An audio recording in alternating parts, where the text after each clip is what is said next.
ఏపీలో యథావిధిగా DSC schedule అమలు కానుంది. టీచర్ రిక్రూట్మెంట్ పరీక్షను వాయిదా వేయాలన్న పిటిషన్ను సుప్రీంకోర్టు కొట్టివేసింది.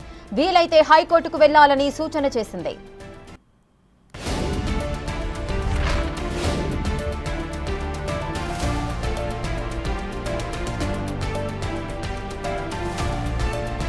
రెడ్డిగా టీచర్ రిక్రూట్మెంట్ పరీక్షను వాయిదా వేయాలన్న పిటిషన్ను సుప్రీంకోర్టు కొట్టివేసింది. ఈ నేపథ్యంలోనే ఏపీలో యథావిధిగా డిఎస్సి షెడ్యూల్ ప్రకారమే అమలు కాబోతోంది. వీలైతే హైకోర్టుకు వెళ్లొచ్చంటూ కూడా సూచన జారీ చేసింది.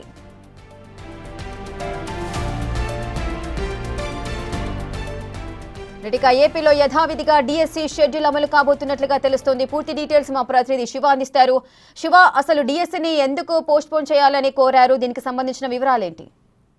మొత్తం మీద చూసుకుంటే డిఎస్సికి సంబంధించి గతంలో కొంతమంది అప్లికేషన్ అంటే గత ప్రభుత్వంలో కొంతమంది అప్లికేషన్ నమోదు చేసుకున్నారు. ఈ ప్రభుత్వంలో కొంతమంది అప్లికేషన్ నమోదు చేసుకోవడం జరిగింది. అలాగే అప్పటికి ఇప్పటికీ కొంతమందికి ఏజ్ వ్యత్యాసం ఉన్నది. అలాగే టెట్ డిఎస్సి రెండు వేరువేరుగా నిర్వహించాలని చెప్పి కొంతమంది ఏపీ హైకోర్టులో ఒక పిటిషన్ ని దాఖలు చేశారు. పిటిషన్ ని ధర్మాసనం డిస్మిస్ చేసింది వారం రోజుల క్రితం. దీన్ని సవాల్ చేస్తూ కూడా సుప్రీంకోర్టులో 2 రోజుల క్రితం ఒక పిటిషన్ ని దాఖలు చేశారు. అయితే ఈ పిటిషన్ విచారించిన ధర్మాసనం కూడా పిటిషన్ ని డిస్మిస్ చేసింది. మీకు ఏదైనా కావాలంటే కనుక ఖచ్చితంగా ఆంధ్రప్రదేశ్ లో హైకోర్టుని ఆశ్రయించవచ్చు. డిఎస్సికి సంబంధించి ఎటువంటి వాయిదా కానీ లేకపోతే వేరే ఇష్యూకి సంబంధించి కానీ ఉండవని చెప్పి కూడా సుప్రీంకోర్టు తేల్చి చెప్పిన పరిస్థితి కనిపిస్తా ఉంది. యథావిధిగానే ఏపీలో డిఎస్సికి సంబంధించిన పరీక్ష, టెట్కి సంబంధించిన పరీక్ష కొనసాగుతుందని చెప్పి సుప్రీంకోర్టు ఆదేశాలు జారీ చేసింది. 2 రోజుల క్రితమే డిఎస్సి అప్లికేషన్లకు సంబంధించి కూడా గడువు ముగిసిన నేపథ్యంలో దీంట్లో తాము జోక్యం చేసుకోబోమని చెప్పి సుప్రీంకోర్టు స్పష్టం చేసినట్లు కూడా తెలుస్తా ఉంది. రేఖ, అయితే శివ, డిఎస్సి ఆశావహులంతా దీనిపై ఏ విధంగా స్పందించే అవకాశాలున్నాయి?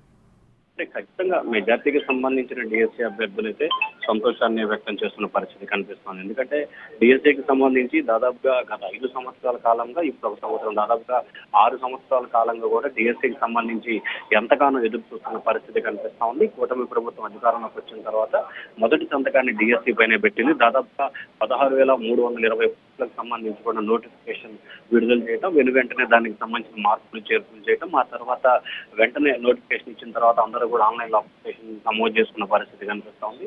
త్వరలోనే డిఎస్సి టెట్కి సంబంధించి కూడా పరీక్షలకు సంబంధించిన తేదీలు కూడా ఖరారయ్యే అవకాశం కనిపిస్తా ఉంది. కాబట్టి సుప్రీంకోర్టు ఇచ్చిన తీర్పు పట్ల డిఎస్సి అభ్యర్థులు సంతోషాన్ని, ఆనందాన్ని వ్యక్తం చేస్తా ఉన్నారు.